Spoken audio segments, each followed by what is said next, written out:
So once you hit checkout, you will receive an order confirmation, and you'll also receive an order confirmation email for the email address that you provided.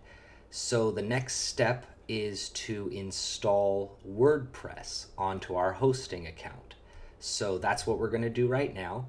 The first thing you do is just go to your email, and you'll see that you received a congratulations or welcome to Hostgator or whatever email confirmation.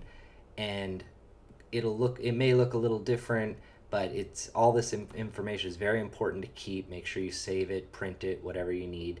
And you'll see your login information, you'll see a temporary password that they provide, and a link to go to the Hostgator. So what you'll want to do, and this, don't worry if this will look like, so you might get a link and it'll take you to your billing login. So we'll go ahead and log in there. Or your email might get a cPanel link, in which case you'll have something that looks more like this.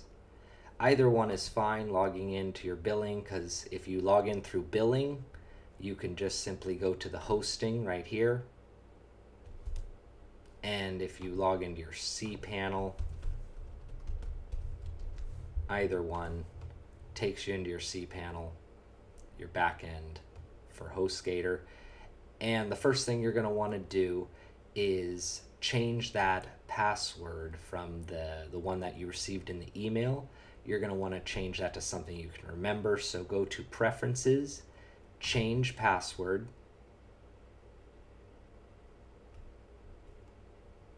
and you'll go ahead and paste that one from your email in there and write in your new one, whatever you want, and then go ahead and hit Change Password, and that way you'll have your own password. And once that's taken care of, go back to your cPanel, and we're going to install WordPress.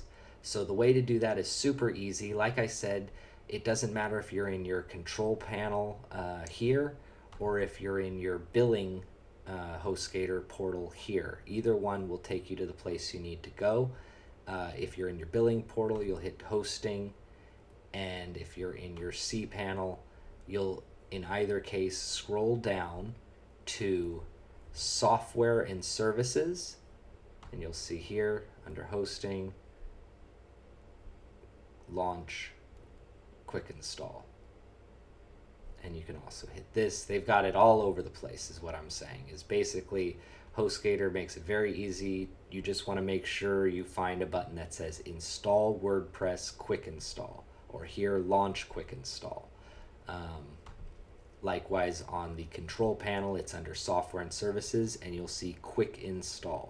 So either way, whenever you click that, it will take you to the QuickInstall page, and you're going to want to go ahead and scroll down, and you'll see this big Install WordPress. You don't want to install Drupal or any of these others. We're going to want WordPress. You can also hit it from the side here if you hit WordPress here, but we're going to go ahead and hit that link, and it takes us to the Install WordPress portion of their website, and you'll see WordPress for free. We want this one. We don't want the other things, the paid for. We want the free WordPress. We're going to install WordPress right in this box. You click the Install WordPress and type in the domain name that you want, so the one that you just selected, whatever, .com, .org. Make sure this you leave blank. This is what's known as a subpage or subdomain page, and it's anything, it's like your domain / anything else. You're not going to want to put anything there because we want WordPress to load onto our main domain page, our main website page. Go ahead here and type in your email address, and blog title is simply a little blurb describing your service, your website, who you are, whatever. So in this case, we're going to do Where Websites Are Born, and type in an admin user for yourself, a username. So for me, I'm going to hit David, put my first name in, my last name, And once all this information, just verify, just make sure your domain name is spelled correctly and you've got the extension correctly .com, your email, all that information is in there. And once that's all in there, hit Install WordPress. And we're going to ignore this. And you'll see on top it's running, it's actually installing, and once it's complete, it was very quick, it'll say your install is complete. So that's how you install WordPress, and you'll get a credentials right here, and you'll see the admin area, which will be your website.com/wp-admin. So remember that anytime you want to get to your admin panel for your website, you type in the address, the domain address, and you hit /wp-admin. I'm going to repeat that a lot through this video just to kind of get it into your head that that's where you find it, because a lot of people, you'll forget, you'll just put in the domain name, and that's how you find the WordPress.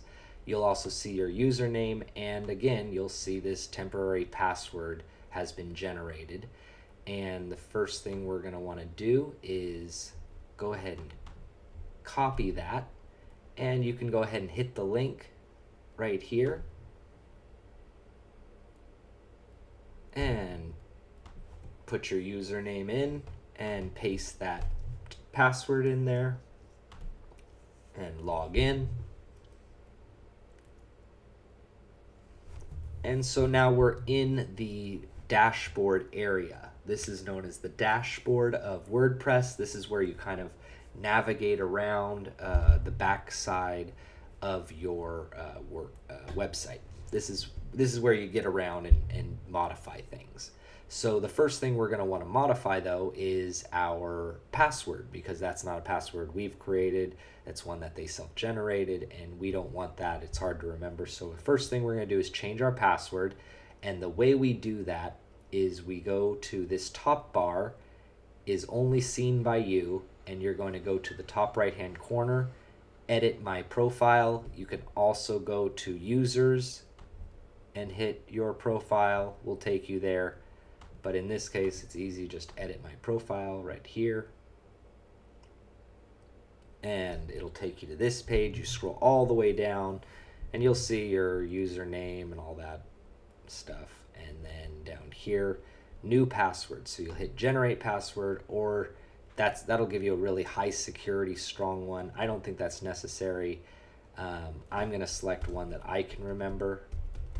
That way I know. And if it's weak, they'll make you confirm, okay, it's a weak password, yeah.